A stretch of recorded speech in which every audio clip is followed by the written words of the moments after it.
So this is the Mexican top change. We have cards that are shuffled on up. Okay. And eventually we just give it a cut and we lay one card aside as a prediction. Okay. Any card is named, let us say the Two of Hearts. Okay. And I go through the deck. Could name the Four of Hearts. And as I'm going on by, I don't happen to notice that Two of Hearts, and I could actually show it to you. I don't seem to happen to see Two Hearts anywhere, which is a little bit crazy, but the crazy gets even crazier.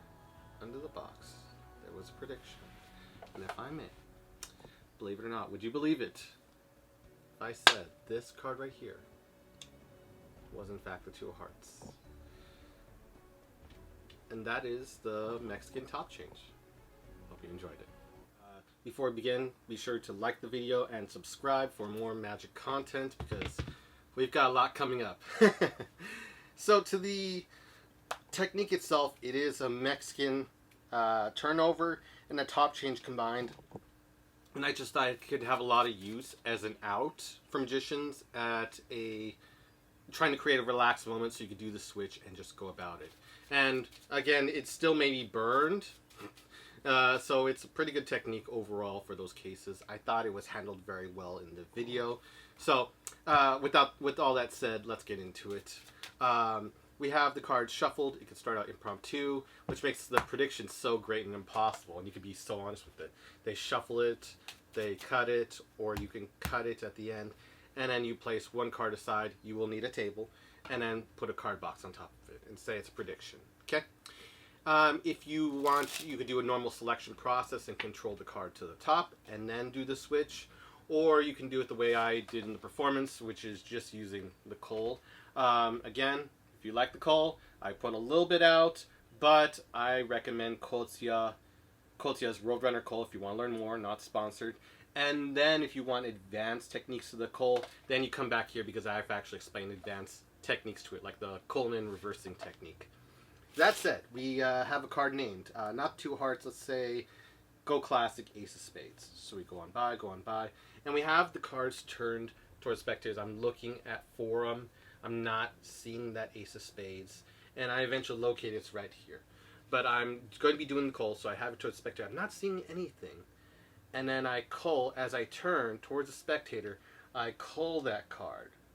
But you don't want to cull it right here and make it obvious. I'm not seeing the card. Maybe I'm being sneaky. No, we do it as the card's in here. Okay. As we try, I don't see it, and the larger action covers the smaller action. Larger action moving over this way covers the smaller action of culling the card. Then I push all the rest of the cards. We can show a cool one-handed display, and you can even show the top card. Yeah, really is not there. Square all the cards fairly into the hand. Turn it over. We've controlled that card to the top.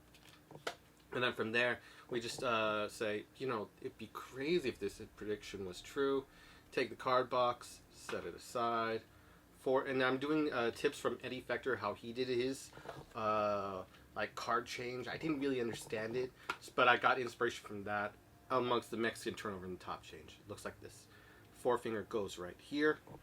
Cards. What you're simulating is essentially you can't pick up this card, so you need a card scoop. This I've seen normal people do this. Card scoop the card to pick it up. That's a normal action. Okay.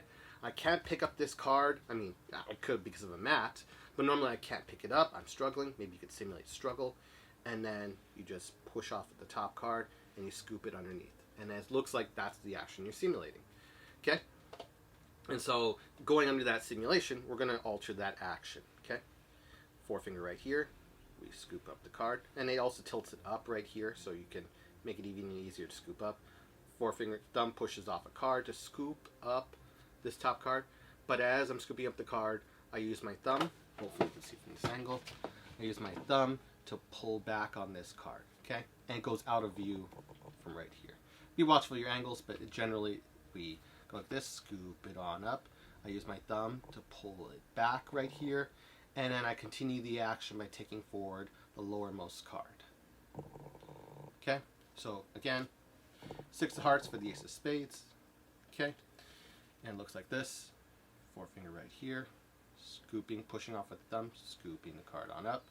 Thumb pulls back on the card. Okay, and then continue action, the first finger, second finger, and thumb take this card as the deck turns.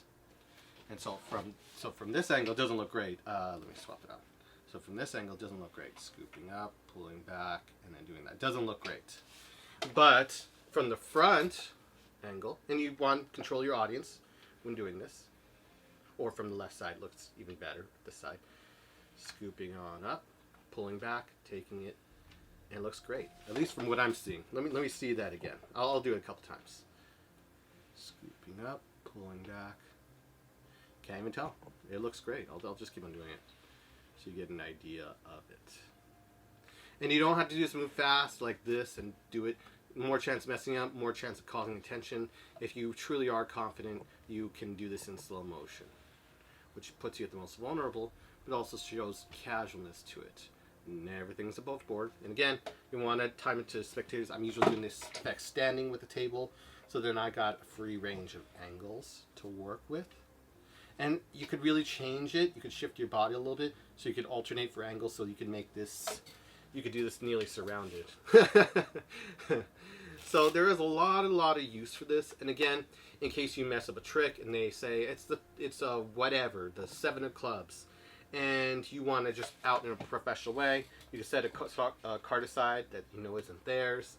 You don't have to show it to them. You want to make it mysterious. Oh yeah, that's why I had this prediction, in case you feel like your trick is prone to messing up. And you don't even have to use the prediction. You can do the trick and be fine. What was that prediction? Oh, it was nothing. It was whatever. But in the case you do mess up, you got that there. You control the card to the top, okay? And, or let's just humor. I'm going to humor everyone, okay? Oh, the 7 of clubs. I just don't happen to see it. Do you happen to see it? And I look at the cards. Nope. Oh no, there was this card that was on top of the box. It could be any card. It could even be your card. What was your card? 7 of clubs, and then boom. It just looks so great in my opinion. And I really want to give it out to everyone. Remaster, so it's very clear what it looks like, how good it looks, and everything of that nature. So I hope everyone enjoyed this video. Again, give this video a like and subscribe if you can. Data shows that only 20% of people are subscribed. That's it. And if you haven't checked out this video yet or this video yet, definitely check them out. And I will see you in the next one.